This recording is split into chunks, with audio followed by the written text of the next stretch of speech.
Sports here, bringing you my first ever video here on YouTube. Today I will be doing a mock draft pre-free agency for the 2020 NFL Draft. I'd like to give a huge shout out to Clyde_AF over on Twitch for bringing over a lot of my subs, shouting me out on his channel. Greatly appreciate everything he's done for me and the support that people in the community around me have been hyping up this channel. Just all I want to do with it is bring high quality sports to the community, talk about mock drafts, free agencies, predictions, and basically anything about sports. My question to you guys as the viewers is, what would you like to see about this channel, and what would you like me to bring and upload, and basically what do you want to see out of me in this channel? I'll have my buddy's link to the Twitch down in the description below. But like I said, today I will be doing my first ever mock draft on the channel, and for the Cincinnati Bengals, it's pretty easy. Joe Burrow is the #1 pick. He had a phenomenal season, and the Bengals need a new signal caller. Andy Dalton is not the answer there. At number 2, I've heard a lot of things about the Redskins might take a quarterback, but I honestly feel like they have Chase Young. Chase Young said the team that stood out the most when talking at the combine was the Redskins, and I've also heard Dwayne Haskins has been the hardest worker this offseason. Therefore, I feel the Redskins will be taking Chase Young at number 2. With number 3, the Lions could go a few places. They could go, if they wanted to, go a quarterback for the future. They could go corner, linebacker. They could really go anything. Up here in the top 10, I could definitely see them going interior defensive line, but I do not have the Lions picking here. I have them instead trading back probably into the draft, whether it be the Dolphins, Chargers, or the Panthers. But I'm going to have them taking Isaiah Simmons. I'm not going to be doing any trades with this mock draft. That will probably come in a post-free agency mock draft. The Giants here, Mekhi Becton's the answer. They need a big body who can get out in space, and you obviously saw that when he ran his 5.11 in the 40-meter. He's one of those people movers that will get Saquon out in space with those screen passes and other plays. The Dolphins' tank for Tua worked out, and he falls to them at 5. His recovery with his injury is going well. I haven't heard any negatives about his injury history or if he's regressed with any injuries. Therefore, I see no reason why the Dolphins can't get their future star QB with the 5th pick. And even if he does have to wait a while to get on the field because of an injury setback, or they just want him to feel comfortable and feel like he's safe, they can throw Ryan Fitzpatrick out there the first couple games. With the 6th pick, I don't feel like the Chargers are going to draft a QB in this draft. I feel more they are going to go after a Teddy Bridgewater, or they're going to stick with Tyrod Taylor. I've heard they're happy with his company there, so I'm going to get another offensive lineman like this team should have been doing for the past 5 years, 4 or 5 years I'd say, and build up that offensive line. That offensive line is horrendous, and I can't blame Phillip Rivers' decline all on his own. He did make not as great decisions, but also working on that offensive line must have been a hassle. With the 7th pick, I have Derek Brown going here. Derek Brown would be a perfect fit. They got a new coach in Matt Rule, and I've heard that they're going to tank for Trevor Lawrence next year, so therefore Cam Newton is their guy this year. They did bring back Kyle Allen on a 1-year extension. Therefore, they have that security just in case Cam Newton does go down with injury. But I see Derek Brown and building up that defense with adding Brian Burns last year will go a long way. With the 8th pick, I have the O-tackle out of Alabama. Kyler Murray needs some protection up front, and he has some playmakers.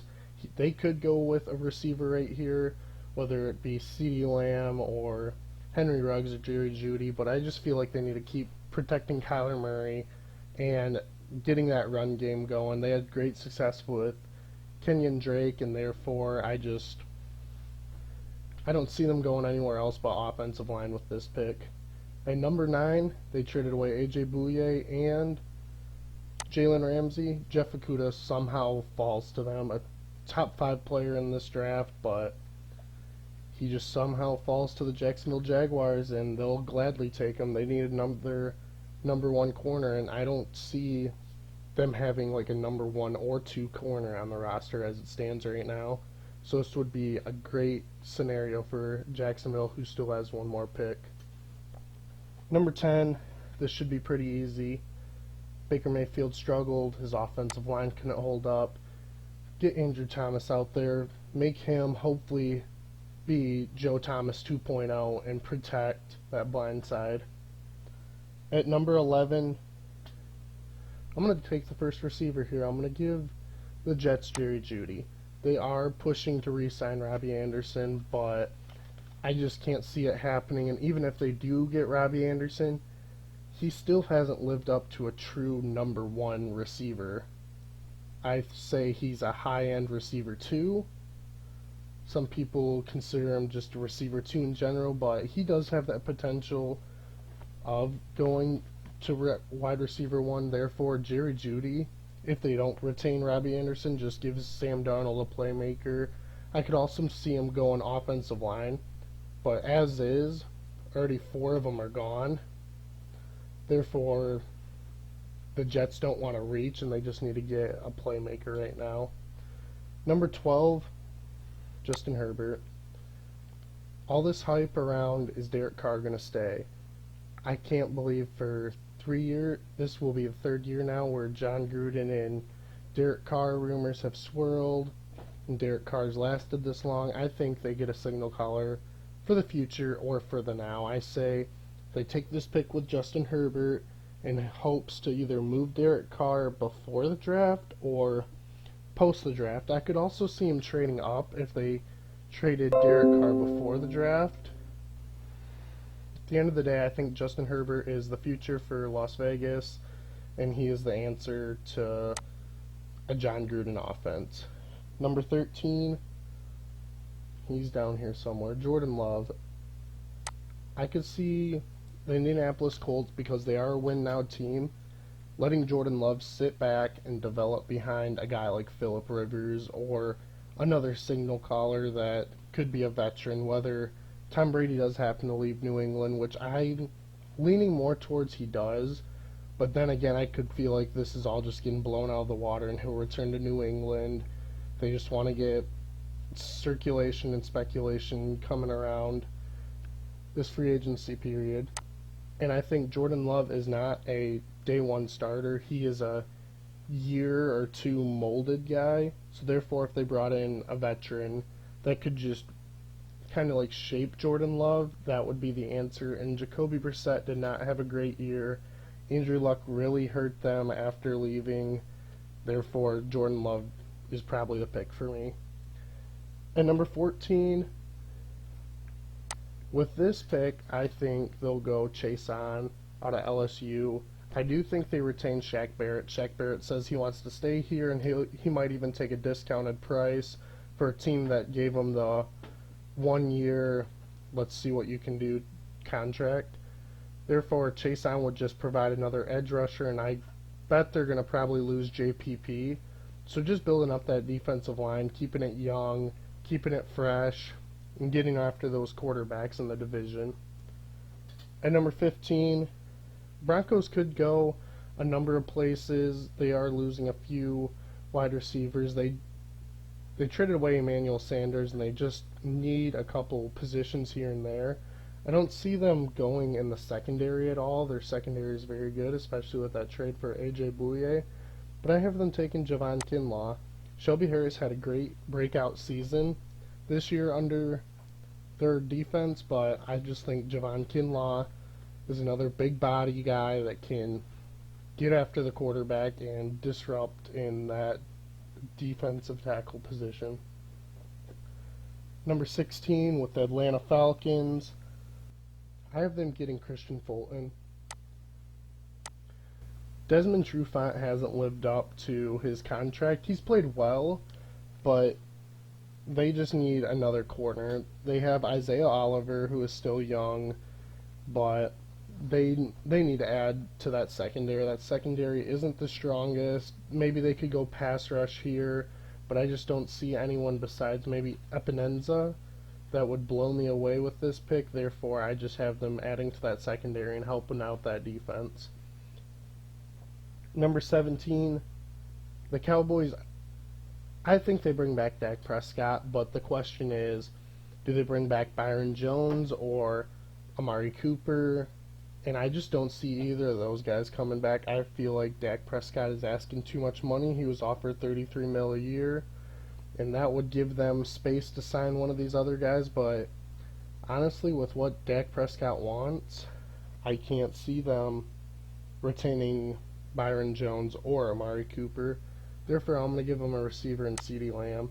CeeDee Lamb and Michael Gallup on the outside would just prove to be two wide receivers, and I feel like they'll bring back Randall Cobb too, therefore giving new head coach Mike McCarthy just some weapons to formulate around Dak Prescott. And number 18, the Dolphins already got their franchise QB for the future, but they do need to offer protection for him, therefore they go Josh Jones here. Josh Jones is a guy out of Houston. He tested fairly well at the combine, and I think he could be that first round pick, and he could also provide protection on the right side to Tua Tagovailoa, which would in fact be his blind side. At number 19, the Raiders now have a quarterback for the future, and they could go either linebacker, receiver, or corner here in my mind. I could see him taking a guy like Henry Ruggs. Where is he? AJ Epinenza, if they wanted to add another pass rush. They could go a Delpit or a McKinney, but I'm going to have them taking CJ Henderson out of Florida. They also do need a linebacker, but I don't think, where are they? They're all the way down here. Patrick Queen or Kenneth Murray tested themselves into a first round caliber. They both got hamstring tightness during their 40s, and therefore I just feel like give a Garyon Conley replacement to John Gruden's defense.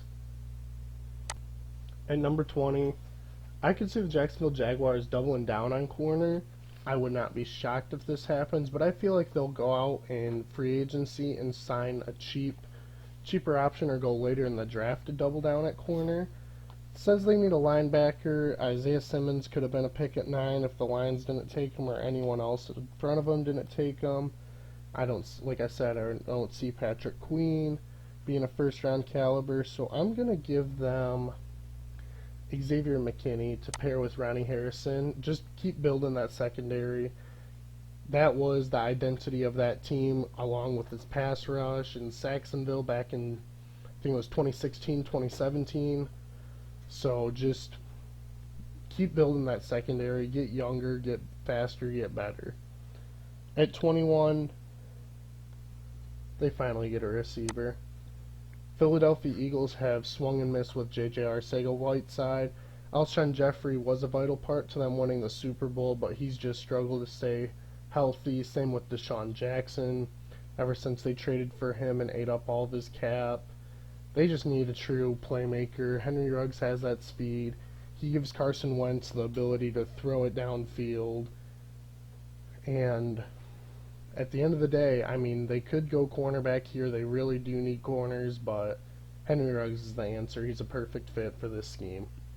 At 22, another receiver comes off the board. This is where you'll see me taking a lot of receivers, and I have the Buffalo Bills taking Justin Jefferson out of LSU. Justin Jefferson had a phenomenal year with Joe Burrow. He posted over 1,000 yards, and he's just a guy that would help out this Buffalo Bills be an all-around wide receiver. When they added John Brown and Cole Beasley last year, they got the deep threat in John Brown and the short routes, the short quick routes in Cole Beasley, but now they have a guy that can kind of do it all. He can go deep, he can run the intermediate routes in the middle. Justin Jefferson would just prove to be another weapon for Josh Allen, and would also open up, I feel like, Dawson Knox more. I feel like Dawson Knox was a great talent, and I feel they can just build off that with Justin Jefferson and elevate this passing game. At number 23, I've thought about this for a while. I could see them getting a safety in Grant Delpit. I could see them going Epinenza. This is who I'm going to go with.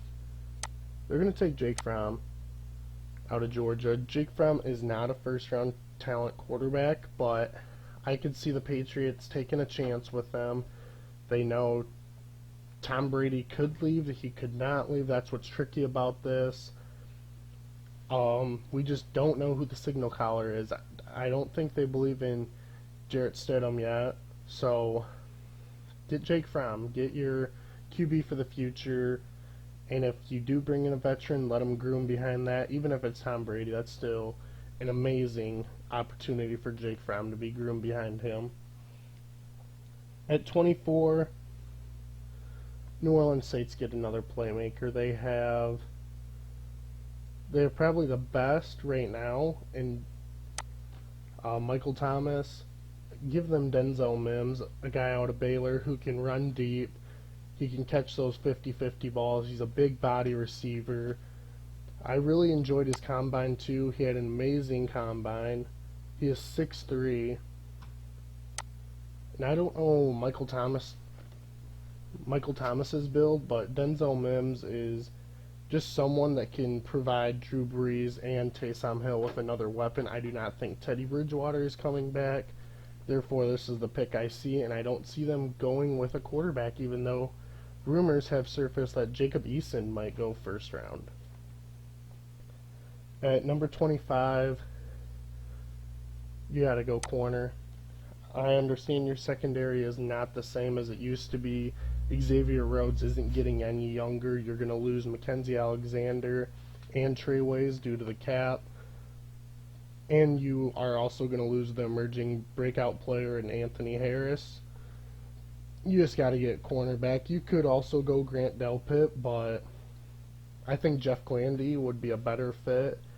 He could compete for that number one spot opposite of Xavier Howard. I mean, not Xavier Howard, Xavier Rhodes, but it's tough to tell what they'll do with Rhodes. They might cut him, they might try to trade him. End of the day, I don't think Rhodes will make the team. So, with the Dolphins here at 26, they could go Delpit, they could go running back. I'm going to have them take a running back next round. They're going to get Epinenza. They struggled immensely with the pass rush. They kept bringing in guys like Nikem Dichi or Taco Charlton. Charles Harris hasn't panned out. Get Epinenza from Iowa and see how he fits into this defense. I feel like he could get after the quarterback, even if you did happen to slide him inside, ask him to gain a few pounds, make him work as a D tackle, because that's where he thrived, was a lot in the inside instead of on the outside rush. So I could see Epinenza making a change to interior D-line, but he would be a great fit for this Miami defense and provide pressure on the quarterbacks in that division. At pick number 27, I have the Seattle Seahawks. This is a team where I think Yetur Gross-Matos has earned a first-round talent. They gambled on taking L.J. Collier with the 31st pick last year. That didn't work out. Do I think they bring back Jadeveon Clowney? Maybe, but I feel like Clowney might chase after the money and go to a team like the Giants or the Dolphins or maybe even the Bills, who are willing to pay more, instead of a team that gave up a couple picks for you and a couple players. I think Gross-Matos will fit into that defense. He definitely earned himself into first round talks, and so that's the pick I have with 27. At number 28, I'm going to take... They could go running back. That's their identity, is their running game, but I just not too high on it. Neville Gallimore is interesting, so is Zach Bond, but I'm going to give him Ross Blacklock out of TCU. Ross Blacklock would just add to that interior D-line, who might lose Michael Pierce. I think Michael Pierce will come back, but it would just give another body to stop the run and just eat it up. Therefore, I can't. Well, the Ravens are a tough pick right now. I could possibly see them going guard or another position just because Marshall Yanda did retire, but it's just tough to tell. Ravens, I don't think they'll pick in the first round. I think they might add another pick and trade out of this and give it to a team that passed on a QB. Maybe, I don't know, whoever's high on Jacob Eason. Maybe Tampa Bay Buccaneers could trade into that spot. At pick 29, I have the Tennessee Titans taking Zach Bond out of Wisconsin. I don't know too much about this. I know he has good frame. He is a very, I wouldn't say undersized, but he's an explosive player off the edge. And the Titans, they went after Cameron Wake last year. Dude's not getting any younger. And I also feel like you're going to spend your money getting Tannehill and Derrick Henry back.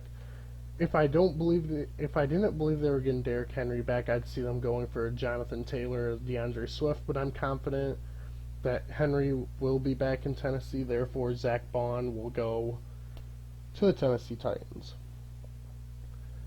Number 30, the Green Bay Packers. They need a receiver. Jalen Reagor out of TCU. I feel like Lavish Shenault, just because of his injuries this past season, saw his way out of the first round. I'm going to give them KJ Hamler out of Penn State. He can play in the slot. They don't have a number 2 or number 3 receiver.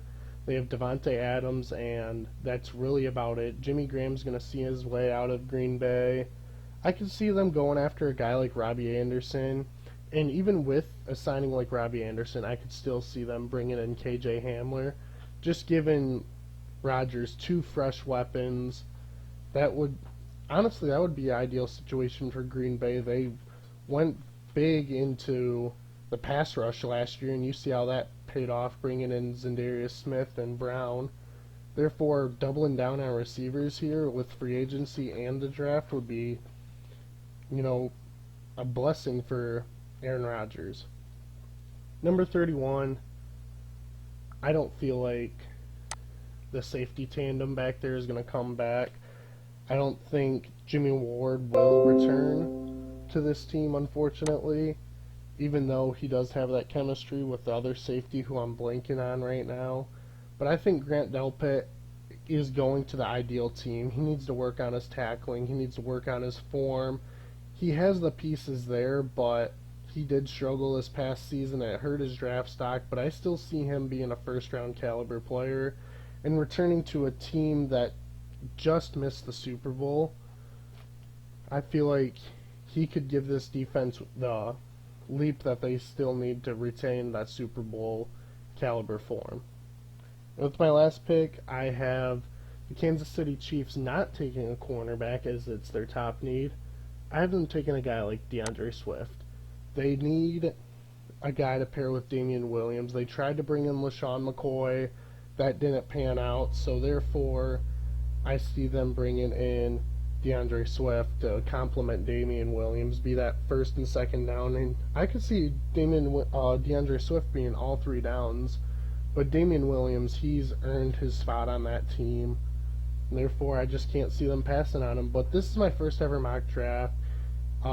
Let me know in the comments below what picks you disagree with and you can see a different direction going in. Like I said, it's hard to tell because pre-free agency, but I thank you all for watching and tuning into the channel, and I just can't wait to see where this channel goes. And once again, just let me know what you want to see out of my content playing out.